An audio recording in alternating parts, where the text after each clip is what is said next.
নমস্কার বন্ধুরা, আমাদের চ্যানেলে আপনাদেরকে স্বাগত জানাই।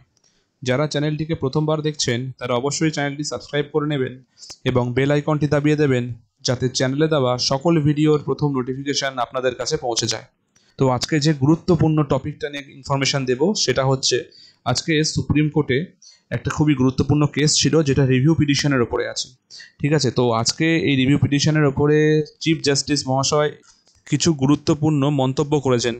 তো সম্পূর্ণ ভিডিওতে আজকে শুনে নেওয়া যাক যে কি কি ঘটনা ঘটেছে আর পরীক্ষার আগে তাহলে রিভিউ পিটিশন হচ্ছে কিনা।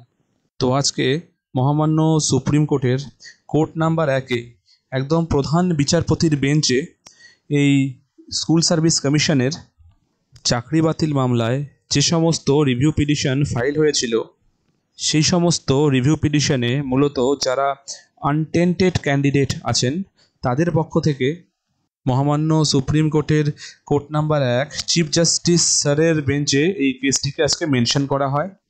তো আজকে মেনশনিং পর্বে প্রধান বিচারপতির বেঞ্চে মূলত ক্লাস 9 থেকে 12-এর যে সমস্ত আনটেন্টেড ক্যান্ডিডেটরা রয়েছেন, মানে টিচাররা রয়েছেন, তাদের পক্ষ থেকে সিনিয়র আইনজীবী মেনকা গুরুস্বামী ম্যাম আজকে মেনশনিংটা করছিলেন। তো তিনি আজকে প্রধান বিচারপতির সামনে দাঁড়িয়ে প্রথমেই বললেন যে with your lordship permission may I mention 2 review petitions. মানে আজকে তিনি দুটো রিভিউ পিটিশনের কথা মেনশন করলেন। তিনি যেটা বললেন সেটা হচ্ছে, একটা রিভিউ পিটিশন আছে ক্লাস 9-10-এর জন্য আর একটা রিভিউ পিটিশন আছে ক্লাস 11-12-এর জন্য। আর দুটো রিভিউ পিটিশনই আনটেন্টেড ক্যান্ডিডেটের জন্য, যারা পশ্চিমবঙ্গে চাকরি করছে কিন্তু বর্তমানে তাদের চাকরিটি বাতিল হয়ে গেছে মহামান্য সুপ্রিম কোর্টের 3 এপ্রিলের জাজমেন্ট ওয়াইজ।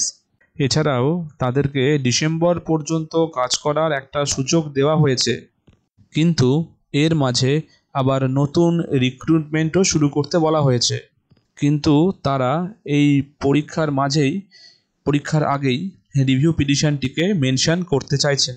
তো এই কথা শুনেই প্রধান বিচারপতি মহাশয় ক্লিয়ারলি জিজ্ঞাসা করলেন যে এই ম্যাটারটা কি ওয়েস্ট বেঙ্গলের? তখন আইনজীবী বললেন যে হ্যাঁ জজ সাহেব, এটা হচ্ছে ওয়েস্ট বেঙ্গলের যে 26,000 চাকরি বাতিল হয়েছিল যে মামলাটা, এটা সে মামলার কথাই বলা হচ্ছে।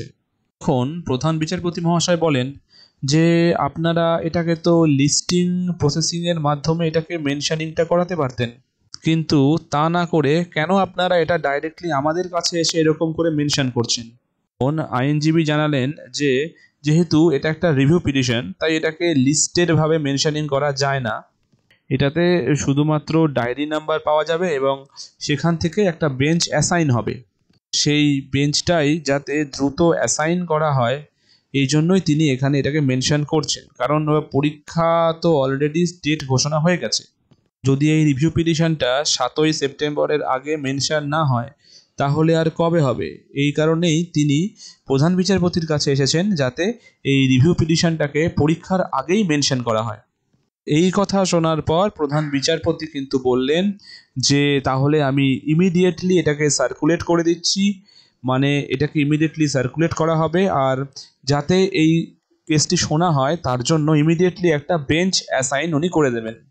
এখন আইনজীবী জানান যে যদি সম্ভব হয় তাহলে যেন নেক্সট উইকেই এই বেঞ্চ অ্যাসাইনটা করা হয়, মানে এই কেসটি যেন নেক্সট উইকেই শোনা হয়। এরপরেই প্রধান বিচারপতি মহাশয় বলেন যে I only direct to circulate week, মানে যাতে দ্রুততার সাথে এই অর্ডারটিকে সার্কুলেট করা হয় আমি তার ডাইরেকশন দেব। এরপর তিনি বলেন, if after the bench is possible you will request the bench for granting a open court hearing. অর্থাৎ যে বেঞ্চে এই ম্যাটারগুলো অ্যাসাইন করা হবে সেই বেঞ্চে গিয়ে আপনারা রিকোয়েস্ট করবেন যাতে এই ম্যাটারগুলো সেই বেঞ্চে ওপেন কোর্ট হিয়ারিং দেওয়া হয় এবং খুব তাড়াতাড়ি এই কেসটিকে যেন শোনা হয়।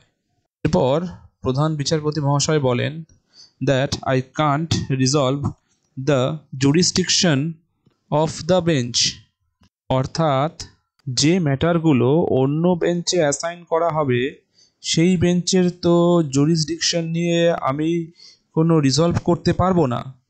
এখান থেকে ব্যাপারটা স্পষ্ট এরকম দাঁড়াচ্ছে যে প্রধান বিচারপতি মহাশয় ক্লিয়ারলি বললেন যে এই যে ম্যাটারটা রিভিউ পিটিশন নিয়ে, তার জন্য উনি স্পেশালি ডাইরেকশন দিবেন যাতে সিম্পলি একটা বেঞ্চ গঠন করা হয় এবং সেই স্পেশাল বেঞ্চে এই ম্যাটারটিকে হিয়ারিং করা হবে এবং সেই বেঞ্চেই যাবতীয় জিনিস যাতে তাড়াতাড়ি শোনা হয়, তিনিও সেই ব্যাপারটার দিকে নজর রাখবেন, মানে অতি দ্রুততার সাথে যেন এই কেসটিকে হিয়ারিং করা হয়। তিনি এই জিনিসটা কিন্তু আজকে যথেষ্টভাবে আশ্বস্ত করলেন। পরেও পিটিশনার পক্ষের উকিলরা একটু বলেন যে পরীক্ষা তো চলে এসেছে, তাহলে যদি এটাকে আরেকটু দ্রুততার সাথে করা যায়। তো তারপরে আবার প্রধান বিচারপতি মহাশয় আজকে একই কথা বলেন যে হ্যাঁ, উনি এটাকে একটু গুরুত্ব সহকারেই দেখছেন। উনি এই ম্যাটারটি যাতে তাড়াতাড়ি শোনা হয় সেই ব্যাপারেই উনি পদক্ষেপ নেবেন এবং বেঞ্চ গঠন করবেন। এর চেয়ে বেশি এখন এই মুহূর্তে উনি কিছু করতে পারছেন না। তো আজকে এই পর্যন্তই ঘটনা ঘটেছে।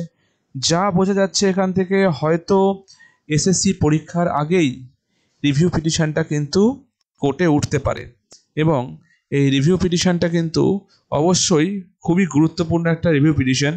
আর দেখার যে নেক্সট ডেট কবে হচ্ছে, কবে রিভিউ পিটিশনটা গ্র্যান্টিং হচ্ছে, হয়ে কবে শুনানি হচ্ছে।